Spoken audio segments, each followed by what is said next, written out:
This July through October harvest season, MidOhio Foodbank set out on an ambitious effort to distribute 6 million pounds of fresh produce with the help of its partners across a 20-county region. Fresh foods are part of a changing inventory at the food bank, which receives its products from a variety of sources. As a food resourcer with the MidOhio Food Bank, I see every relationship that we have in resourcing produce, either from a national donation through Feeding America, the Ohio Association, produce terminals, or even local farmers as a key relationship to acquiring what we need to distribute. Local farms, like Wayward Seed, are part of a wide network of food donors, helping to ensure that people across central and eastern Ohio don't go hungry, while simultaneously preventing food waste. Mostly it's just a evaluation of how much inventory we do have in the field, and also at the end of the year when it's going to get cold, you want to make sure that it's going to go somewhere. You don't want to leave it in the field to waste. So for us, it's really important for us to glean the quantities that we have and allow them all to be distributed through all the different sales channels.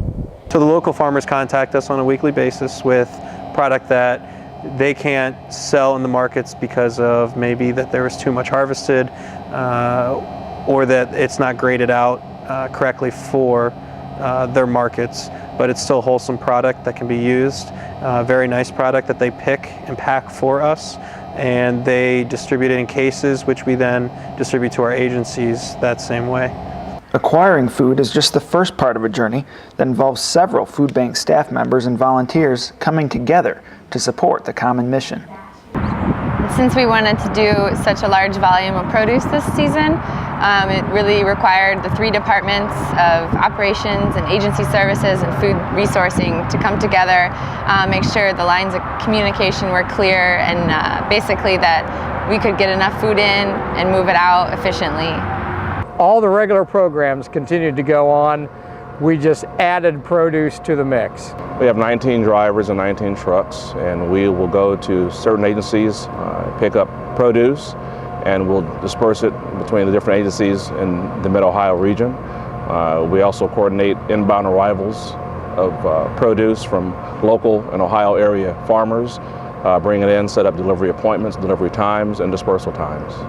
And then we also had to add drivers and capacity to handle our produce market program, which is the special deliveries above and beyond what we can do on our regular schedule. This year we did a lot more of the produce markets, a lot more agencies, whether it be city, metro, or the rural. The biggest challenges was getting everything out to the people on time, and fortunately we were able to do that, even with sometime questionable weather. We never got a call to cancel, and we hadn't canceled any, so that was a good thing.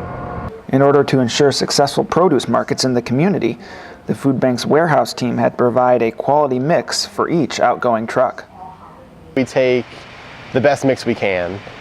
Some days and some weeks are different mixes on what are available and what we can get, but we take what we have on hand with the best quality we have and try and get the best mix possible to each of the produce markets.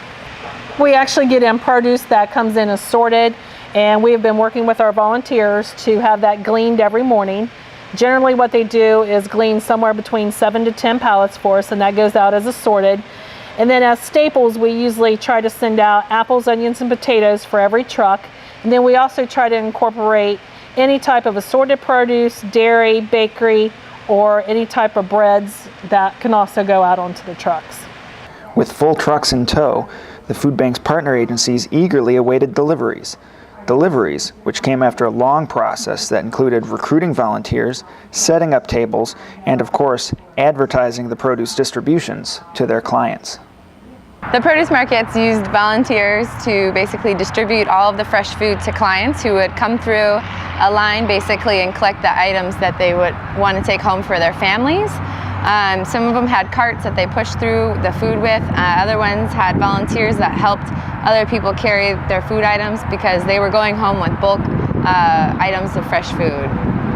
To have such a big impact on the families they serve took a lot of hard work on the part of the food bank's partner agencies, which hosted some 150 markets during the harvest season. They realized that it was a lot of work. It took a lot of time. They needed the space. They needed the parking lots large enough to facilitate crowds. They needed to make sure that they, on the warm days, maybe having water available for the clients as they stood in line, or someplace cool for the clients. It took us working together to make sure that we were able to facilitate the distributions. These distributions added up to 6.6 million pounds of produce going to hungry families, something the food bank, its partner agencies, and donors all hope will lead to even more. I think the idea that food should be grown close to where it's distributed is our best chance at creating what I think a more stable food supply through the ebb and flow of energy supply and things that are coming on in the next century. So I like what we're doing here. It's close to where you guys are located, and I think it's, has great potential to do good in the community.